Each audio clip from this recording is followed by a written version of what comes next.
Hello and welcome to this edition of SUNY Coby News. I'm Devin Lewis. This is a student-produced newscast staffed by communication students enrolled here at SUNY Cobeskill. Thanks for joining us.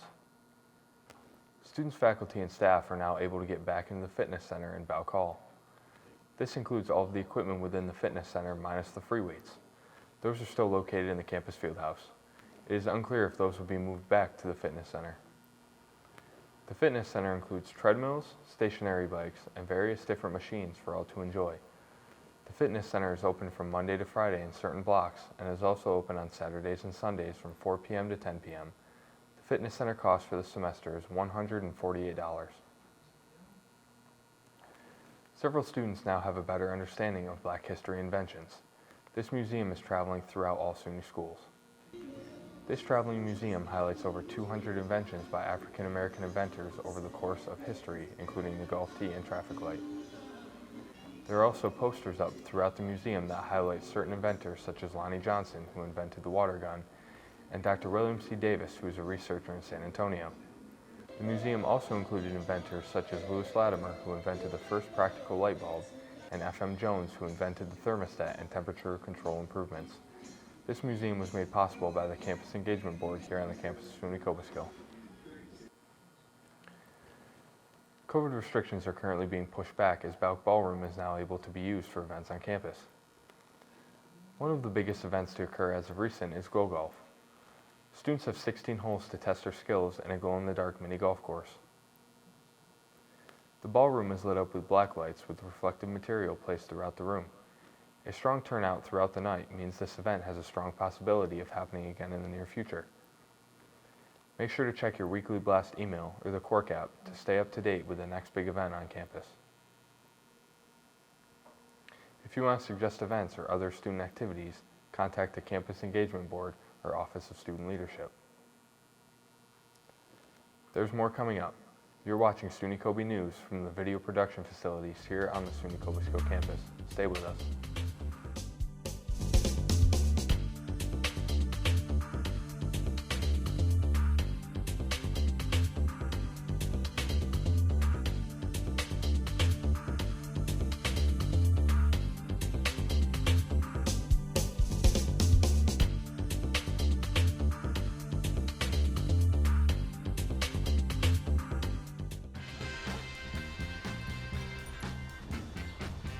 When we adopt a shelter pet, we discover they're a unique mix of all kinds of things. Come on, Jules, spot on this last one. There it is.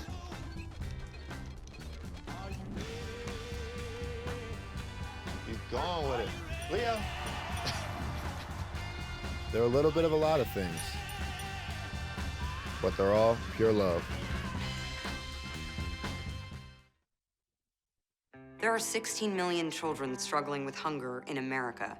That's 1 in 5 daughters, sons, neighbors, and classmates who don't know where their next meal is coming from. Yet billions of pounds of good food go to waste every year. It's time we do something about it. Feeding America is a nationwide network of food banks that helps provide meals to millions of kids and families in need. Visit feedingamerica.org to help them feed even more. Together, we can solve hunger. Together, we're feeding America.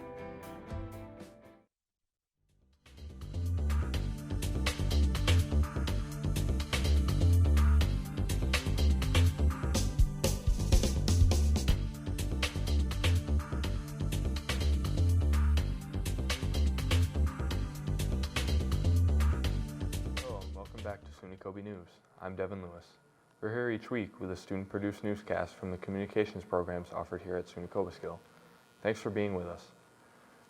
After an abrupt changeover to online learning in the middle of the spring semester of 2020, SUNY Cobeskill is now back to in-person face-to-face classes. It continues to be a cautious return to campus that began last fall. Associate Professor Douglas McLeod gives us an idea of the mindset going into those first few weeks back to on-campus instruction and an idea of where the process stands now. I think we needed to come back. I think it was helpful for us to come back. Looking at it from an objective standpoint, they said to us, we're going to be coming back. And so, you know, it was like, okay, well, we're going to be coming back. So they said we're going to wear masks and the vaccines were mandated. So looking at it from an objective standpoint, I would say that we kind of were told this is what we're going to be doing. There's something about being in a classroom for me. The students want to come back. I wanted to come back. I like being in front of a class when you could tell that it's a more dynamic scenario when you're actually physically in the room. And I think a lot of people recognize that now. Back a couple of years ago, people would say, oh, this online universe is going to take over colleges. And then we have the pandemic hit, and people are like, I don't know if I could function in an online situation. I would say that the school's doing an amazing job when it comes to this. They're keeping the students as safe as they possibly can. They're very diligent about making sure that takes place. If somebody does happen to be sick, I get an email pretty much immediately about it. I think we've been able to get many of the students vaccinated. They're wearing their masks. People are being socially distant. They're being responsible.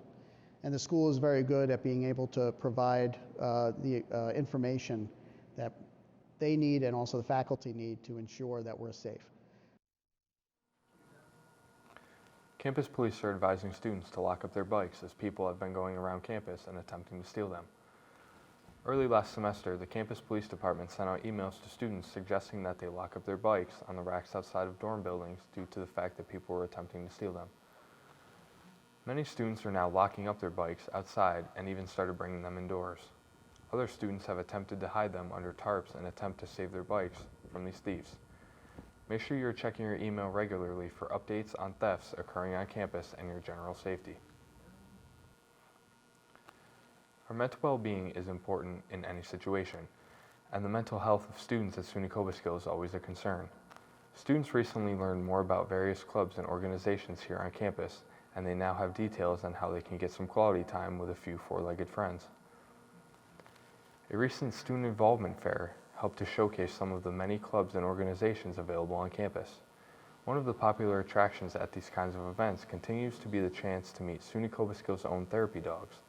Students, faculty, clubs, staff, and of course, the dogs collaborate to offer this unique form of mental health assistance. The therapy dogs are usually part of the K9 program here at SUNY Cobeskill, and often there is also involvement from the K9 Club too.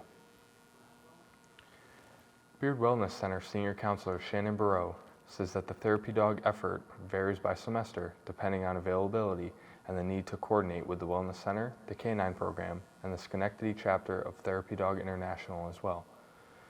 Burrow says that a special Pause for Pause event is in the work for the week of finals here on campus this May.